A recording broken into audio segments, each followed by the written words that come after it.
नितिन नवीन जी और नीतीश कुमार जी का राज्यसभा में आने का स्वागत करता हूं। शुरुआत से ही जो है इस बात को कहते रहे हैं कि चुनाव के बाद जो है नीतीश कुमार जी को भाजपा के लोग मुख्यमंत्री पद पे नहीं रहने देंगे। ये भारतीय जनता पार्टी की नीति रही है कि वो पूरी पावर चाहिए, उन्हें पूरी सत्ता चाहिए, तो वो किसी न किसी तरीके से नीतीश कुमार को बाहर करने की कोशिश करेंगे। राज्यसभा का मेंबर बन के दिल्ली आ जाइए, कैबिनेट ले। नमस्कार, मैं हूं आपका दोस्त आलोक कुमार।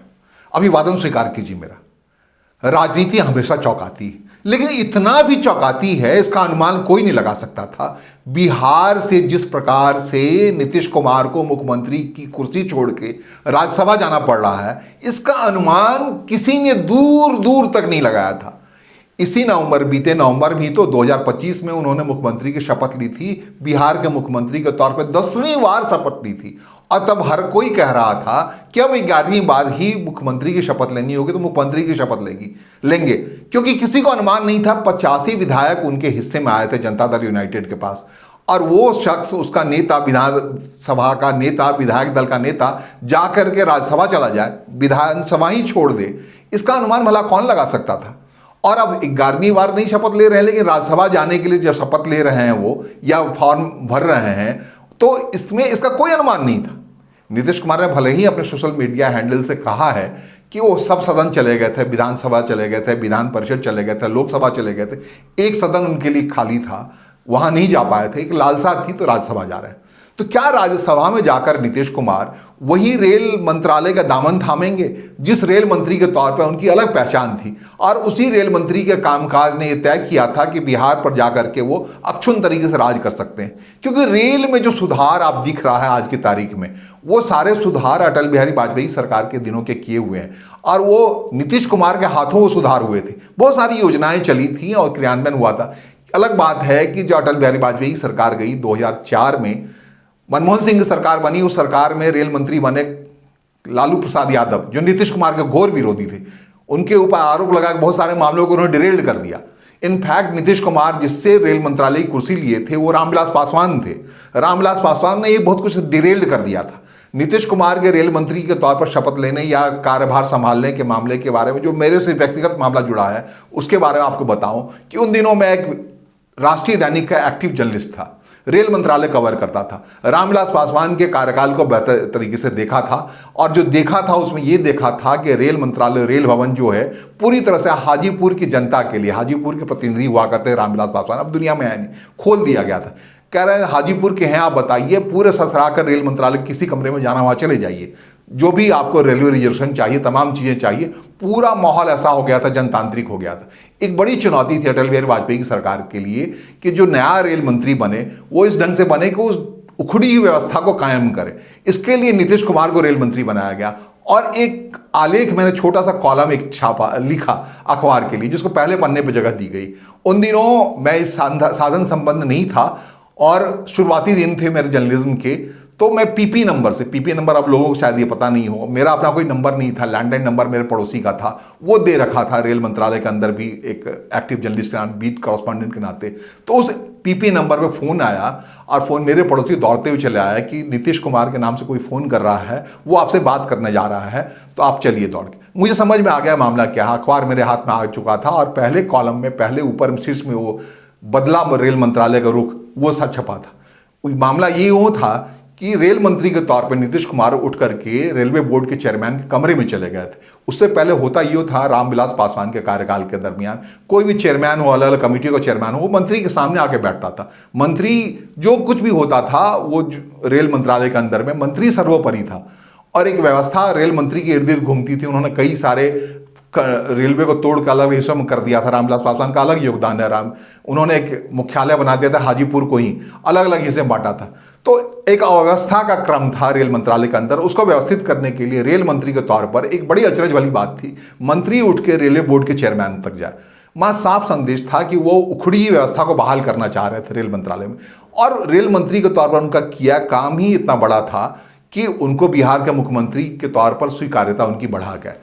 और उसके बाद फिर जाके 2000 में उन्होंने शपथ ली। उसके बाद फिर 7 दिन तक ही रहे। 3 मार्च 2000 को उन्होंने पहली बार बिहार के मुख्यमंत्री के तौर पर शपथ ली, लेकिन हालात ऐसे नहीं रहे, उनको तक 7 दिनों के अंदर ही मुख्यमंत्री कुर्सी छोड़नी पड़ी और उसके बाद केंद्र में आए, लौटे वापस, फिर उन्होंने कृषि मंत्री के तौर पर अपना हाथ आजमाया। तो क्या नीतीश कुमार रेल मंत्री फिर से बनने वाले हैं भारत की राज्यसभा में आकर के? क्या नीतीश कुमार कृषि मंत्री बनने वाले हैं? जो कुर्सी उन्हें छोड़ी थी बिहार के मुख्यमंत्री के बनने के लिए, फिर जो दूसरी बार शपथ ली थी और 1-2 बार करते करते वो 10वीं बार शपथ ले गए थे। बीते 20 नवंबर को बीते साल उन्होंने 10वीं बार बिहार के मुख्यमंत्री के तौर पर शपथ ली थी। कहते हैं कि कोई भी कुछ हो, लेकिन बिहार के मुख्यमंत्री कुर्सी पर बीते 26 साल से अगर कोई शख्स बैठ सकता था तो सिर्फ नीतीश कुमार थे। मामला चाहे लालू प्रसाद के पास जाना पड़े, यूपीए की तरफ जाना पड़े, एनडीए छोड़ना पड़े या फिर वापस एनडीए में जोड़ना पड़े, या फिर बहुत कम संख्या वाले विधायकों की संख्या के नेता के तौर पर भी उनकी स्वीकार्यता सिर्फ और सिर्फ मुख्यमंत्री के तौर पर थी बिहार के पॉलिटिक्स में। बिहार के लिए उन्होंने क्या कुछ किया ये हर बिहारवासी बता रहा है। यही वजह है कि जनता दल यूनाइटेड के दफ्तर में तोड़फोड़ हो रहा है, भोजन पे लोग खाना पलट रहे हैं, लोग रो रहे हैं, छाती पीट रहे हैं मुख्यमंत्री आवास के आगे, तो सबको सही है। क्योंकि नीतीश कुमार ने एक डिरेल्ड बिहार को, जिसको जंगल राज कहते थे, जो कुछ राबड़ी देवी की सरकार थी, जो भी था, जो कुछ एक कालक्रम तकरीबन 15 साल तक जो कुछ हुआ था लालू के दौर में, उसको फिर से व्यवस्थित तरीके से चलाने का काम किया और लगातार वो श्रेय दिया। बिहार जो कहते हैं नीचे से तीसरे पायदान पे था, अब ऊपर से तीसरे पायदान पे आ गया।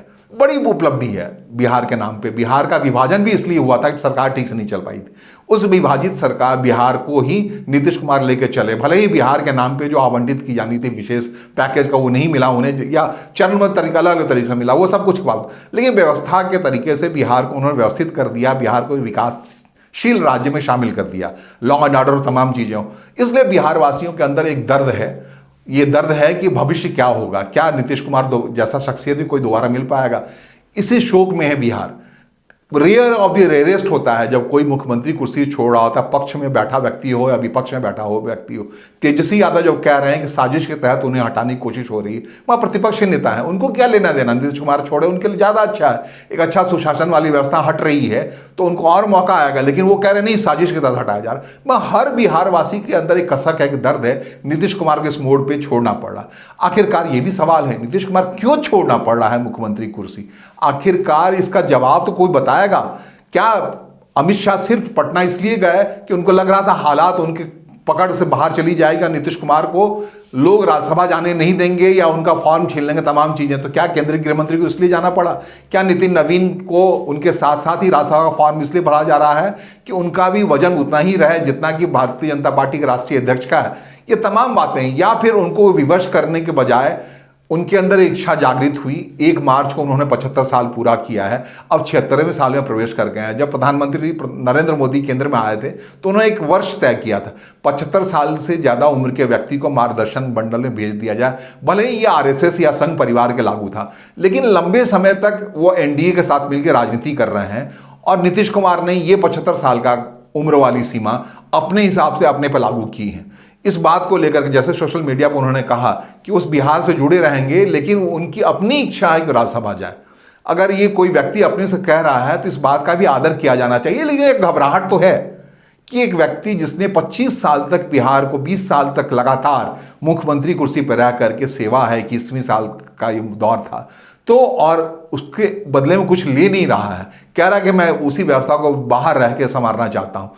तो इसका मतलब क्या है? राज्यसभा जाके कहाँ जाएंगे? क्या रेल मंत्री बनेंगे, कृषि मंत्री बनेंगे? या फिर एक जो सबसे बड़ा सवाल है, आने वाले दिनों में राष्ट्रपति का चुनाव होने वाला है, क्या नीतीश कुमार जैसा शख्स देश के राष्ट्रपति के चुनाव में शामिल होने वाला है? क्या एनडीए उनको भावी राष्ट्रपति के तौर पर लाने वाला है? क्या प्रधानमंत्री नरेंद्र मोदी के लिए स्वीकार होगा जो नीतीश कुमार बार बार राजनीतिक क्षेत्र में उनको अपने हिसाब से चुनौती देते रहे थे? कई चुनौती के मौके हैं, कई मामले हैं। 2013 में नीतीश कुमार सिर्फ इसलिए रूठ कर एनडीए से अलग हो गए थे, उनको ये कबूल नहीं था क्योंकि गुजरात के मुख्यमंत्री के तौर पर नरेंद्र मोदी को भारत के भावी प्रधानमंत्री के तौर पर प्रचारित किया जाए, और इसी खिलाफत में जाकर के उन्होंने एनडीए तक छोड़ दिया था। उनको लगता था कि बिहार में जो काम हुआ है, उन्होंने मुख्यमंत्री के तौर पे सीनियर मुख्यमंत्री के तौर पे, एनडीए के सीनियर मुख्यमंत्री के तौर पे जो काम किया है, वो गुजरात में नरेंद्र मोदी के किए काम से ज़्यादा अच्छा है, ज़्यादा बेहतर है। और इसी आधार पर उनका मानना था कि एनडीए के प्रधानमंत्री के तौर पे अगर नाम तय हो तो उसमें नीतीश कुमार का नाम हो। यही वजह है कि रूठ के दोबारा वो चले गए। इंडिया गठबंधन जो आज स्वरूप में है वो नीतीश कुमार का दिया हुआ है। दूसरी बार उन्होंने चढ़ाने की कोशिश की 2022-23 में एनडीए को छोड़ करके, फिर दोबारा चले गए थे लालू प्रसाद यादव के साथ, और एक पैक्ट सा बना था। ये राबड़ी देवी ने कहा है कई बार, हाल के दिनों में इंटरव्यू में कहा कि लालू और नीतीश के बीच पैक्ट सा बना था कि नीतीश कुमार बिहार के मुख्यमंत्री कुर्सी तेजस्वी यादव के लिए छोड़ देंगे और विलय कर देंगे, जेडीयू और आरजेडी का कोई विलय का फार्मूला आएगा और खुद प्रधानमंत्री की रेस में शामिल हो जाएंगे। लेकिन अब जो उम्र है उसमें प्रधानमंत्री के दौर में तो कहीं नहीं दिखते। हाँ, सवाल तो जरूर है कि राष्ट्रपति के लिए तो ये उम्र की कोई सीमा नहीं है। 75 साल एक बेहतर साल है। क्या 75-76 साल में नरेंद्र मोदी भी 76 साल के हो चुके हैं उम्र में। नरेंद्र मोदी 6 साल तकरीबन 6 महीने के बड़े हैं। सितंबर में उनका 76वां साल शुरू हो गया और ये मार्च में इनका शुरू हुआ है। तो क्या ये दोनों बड़े व्यक्ति अपने अपने हिसाब से केंद्रीय राजनीति अपनी जगह बनाने की क्रम में चले गए हैं? आखिरकार क्या है नीतीश कुमार के मुख्यमंत्री कुर्सी छोड़ने के पीछे का राज? इस राज का उद्घाटन तब होगा जब भारतीय जनता पार्टी उस कुर्सी पर किस व्यक्ति को लाती। हाँ, इसके पीछे एक और दबी बात है। दबी बात यह है, क्या नीतीश कुमार ने अपने बेटे निशांत कुमार को राजनीति में लाने की हरी झंडी दे दी है?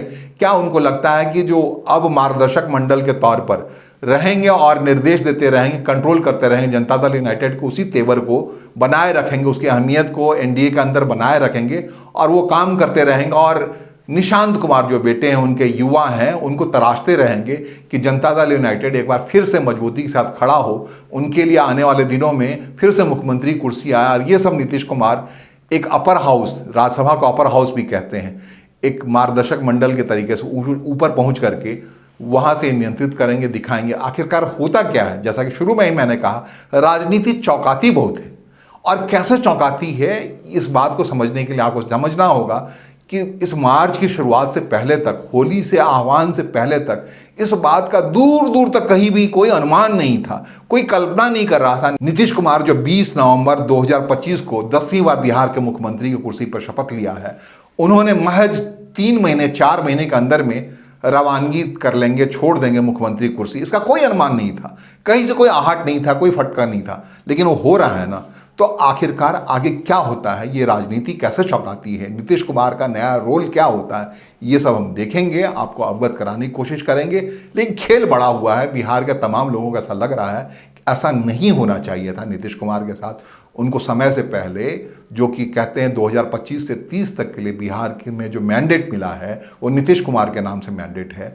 उन्होंने ऐसा कुछ नहीं किया है, उनके अंदर ऐसी अक्षमता नहीं देखने को मिल रही है जिसके आधार पर उनको खारिज कराया जा रहा है। युवा नेतृत्व के नाम पे किसको लाया जा रहा है? तमाम बिहार वासियों की तरह मैं भी यहाँ से देखूंगा, आपको बताने की कोशिश करूंगा आखिरकार राजनीति का ये खेल क्या है, किस रोचक अंदाज में चल रहा है, किस क्रूर अंदाज में चल रहा है। फिलहाल मुझे सुनने और समझने के लिए आपका आभार। नमस्कार, धन्यवाद।